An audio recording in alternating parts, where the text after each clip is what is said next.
There is a silent question that perhaps all of us have asked ourselves on a late night, when the world around is asleep and we are left alone with ourselves. Who am I in this vast universe? And following that question, there is often an indescribable feeling of emptiness. It isn't loneliness, nor is it sadness. We often panic in the face of that feeling. We rush to fill it with work, with relationships, with the endless sounds and images from the outside world. We believe that emptiness is a flaw, a disease that needs to be cured. But what if, just for once, we dare to look directly at it? What if that emptiness is not a hole to be filled but a doorway? An invitation from reality itself for us to begin the greatest journey of all. The journey to discover the true nature of ourselves and of all things. The journey to decode the grand symphony that is resounding from that very void.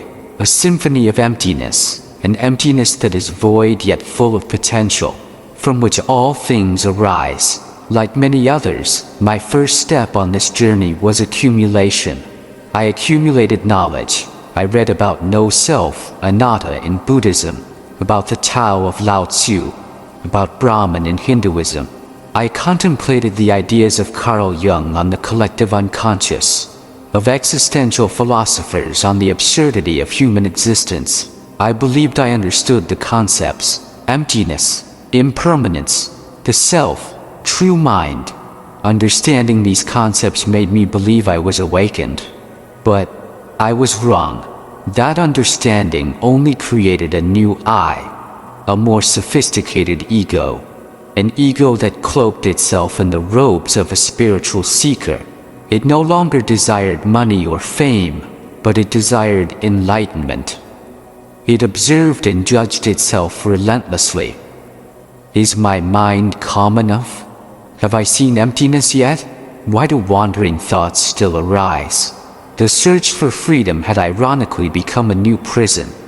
A prison decorated with profound words. The exhaustion returned, even deeper than before.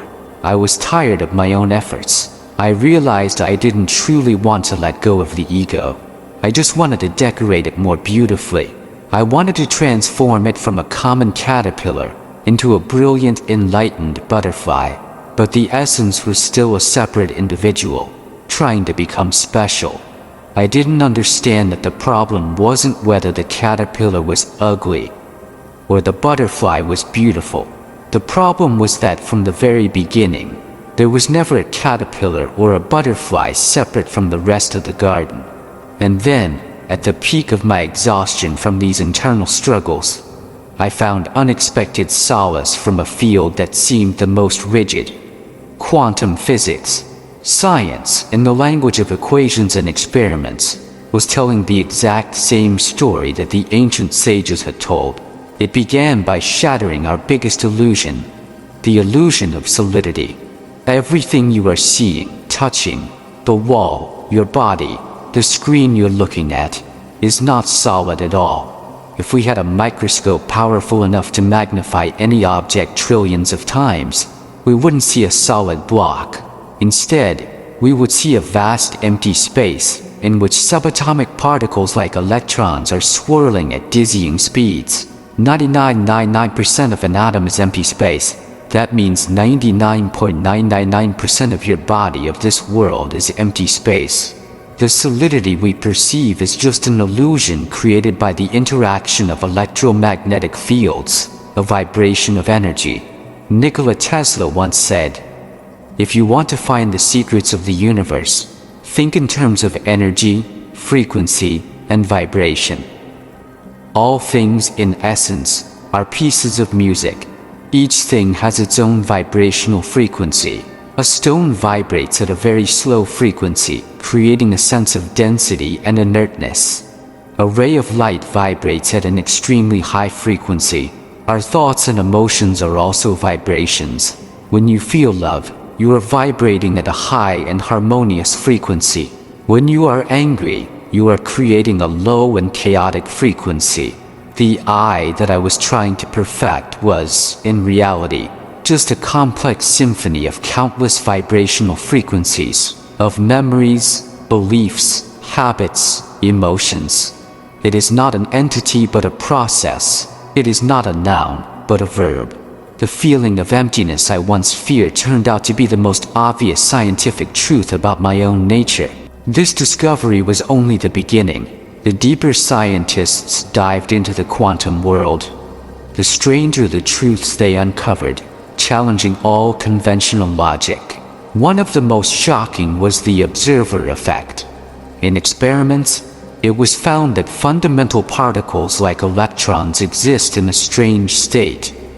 They are both a particle with a specific location and a wave spread out in space, a field of potential.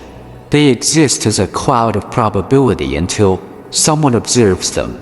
At the very moment a measuring device is turned on, or in other words, as soon as the scientist's consciousness is directed to observe, that infinite wave of potential instantly collapses into a specific particle at a single location. This is extraordinary. It means the act of observation is not merely recording a pre-existing reality. The act of observation somehow participates in creating that very reality. Physicist John Wheeler, a colleague of Einstein, went further, saying we live in a participatory universe. I had a sudden awakening. My entire spiritual struggle was a living demonstration of the observer effect. The I that was seeking enlightenment was that observer. By constantly observing and labeling, this is a peaceful mind. That is a distracting thought. I must hold on to this state. I must get rid of that state. I had inadvertently collapsed the natural flow of consciousness. Consciousness in its essence is a field of infinite potential, an ocean of waves.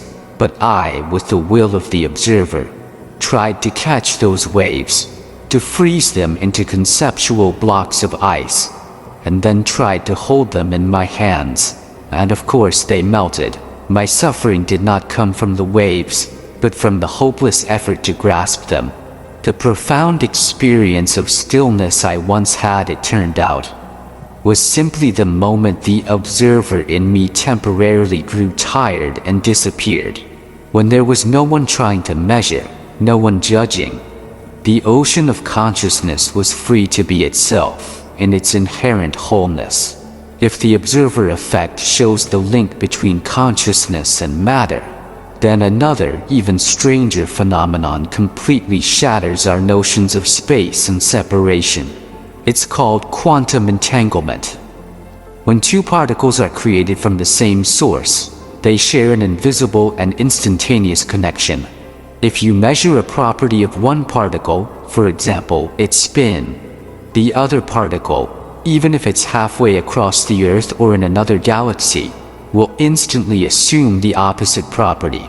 Information seems to be transmitted faster than the speed of light, something Einstein thought impossible and called spooky action at a distance. But countless experiments have proven it to be true. What does this mean? It means that on a deeper level, nothing in this universe is truly separate.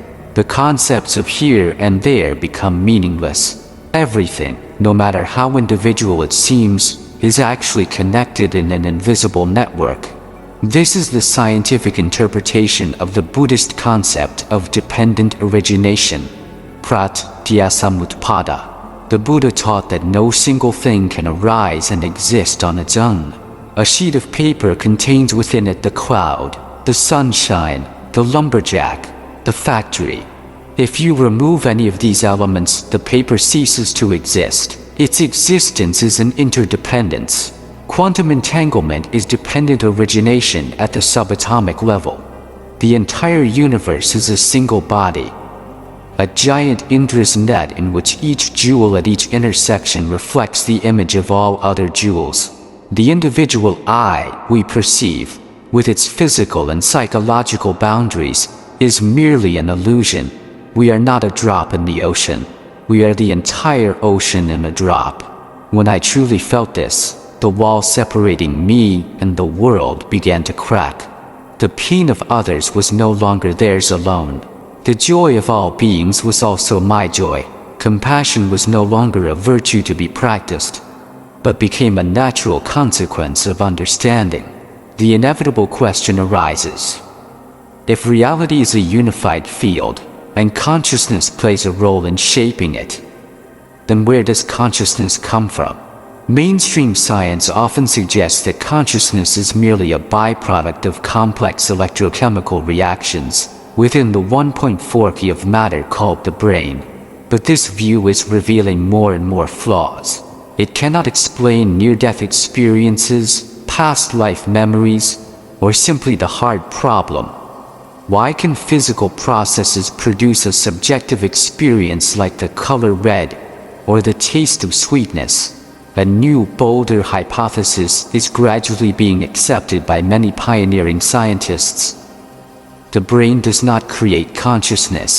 The brain perhaps acts more like a radio or a transceiver. It doesn't create the radio program. It only tunes into frequencies that are already in the air and converts them into sound we can hear. Similarly, there may exist a universal field of consciousness, a universal mind as Max Planck suggested.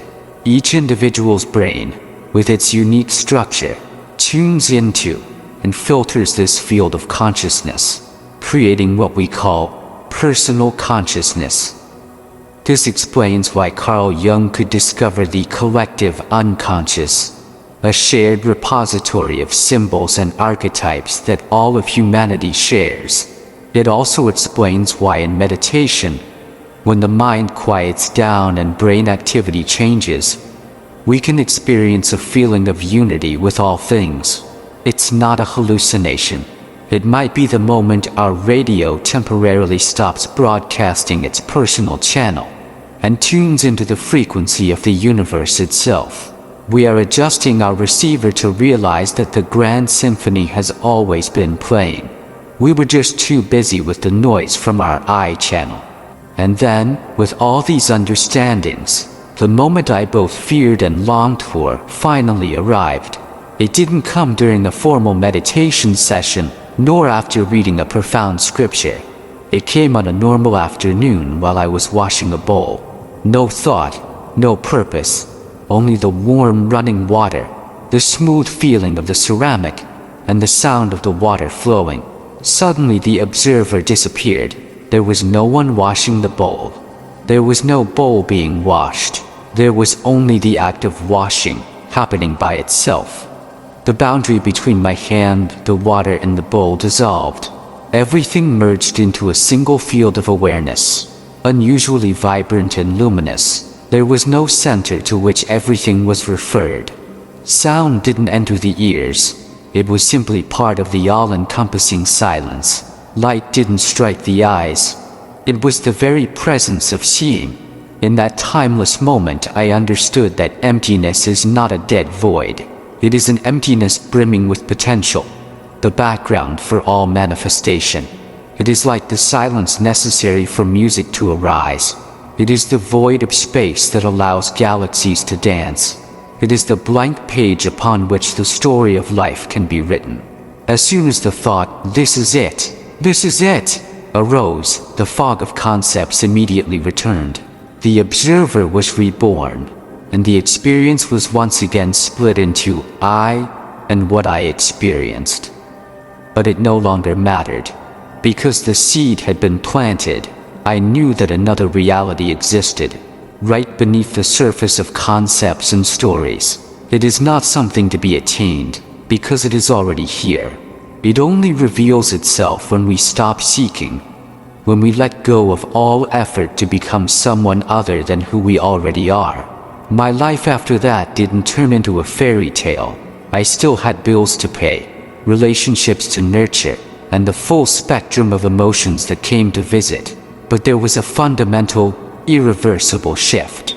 Like the sky, I realized my true nature is a vast space of awareness. Thoughts, emotions, bodily sensations, whether pleasant or unpleasant, are just clouds that come and go. Before, whenever a dark storm cloud appeared, I believed I was the storm, and I was swept up in its turmoil. Now, there is a quiet knowing that I am the sky, witnessing the storm pass through. This knowing doesn't try to push away the dark clouds or cling to the white ones. It allows everything to be as it is, and in that allowing, there is a profound peace. A peace that doesn't come from an absence of problems, but from the realization that you are bigger than all your problems. Understanding interdependence also completely changed how I behave. I can no longer harm another creature without feeling that I am harming myself. I can no longer judge someone without realizing that I am judging an aspect of myself being expressed through them. Emptiness does not lead to apathy or indifference. On the contrary, it leads to an unconditional love, a true compassion, because there is no longer a boundary between I and you. We are all different notes in the same cosmic symphony, and the purpose of life, perhaps, is not to try to be the best note, but to play our own note as fully as we can, in harmony with all the others. And so we have come full circle, from the personal feeling of emptiness to the quantum interconnectedness of the universe, from the teachings of the sages to the equations of the scientists, and in the end, we realize they are all pointing to the same truth. Reality is not a collection of separate objects, but a ceaseless dance of energy, a network of interdependent relationships, a symphony of emptiness. Science does not negate spirituality. It is providing us with a new language, a new set of tools to validate and illuminate the truths that humanity has intuited for millennia. We don't have to choose between science and spirituality. We can embrace both like the two wings of a bird to fly high into the sky of truth. This journey has no endpoint, because the destination is every step along the way. The truth is not hidden in some faraway place. It is right here, in every breath, in every heartbeat, in the silence between two thoughts. It is waiting patiently, not for you to find it, but for you to realize that you are it. This is episode 13 in our 111 video series on cosmic energy, where science and spirituality meet, helping you understand more about yourself and the evolutionary journey of consciousness. Be sure to subscribe and hit the notification bell so you don't miss the next videos. And finally, I want to leave you with a question to contemplate. If the I that you've always tried to protect and perfect is actually just a temporary wave, are you brave enough to let go and realize that you are the entire ocean? Share your reflections in the comments below.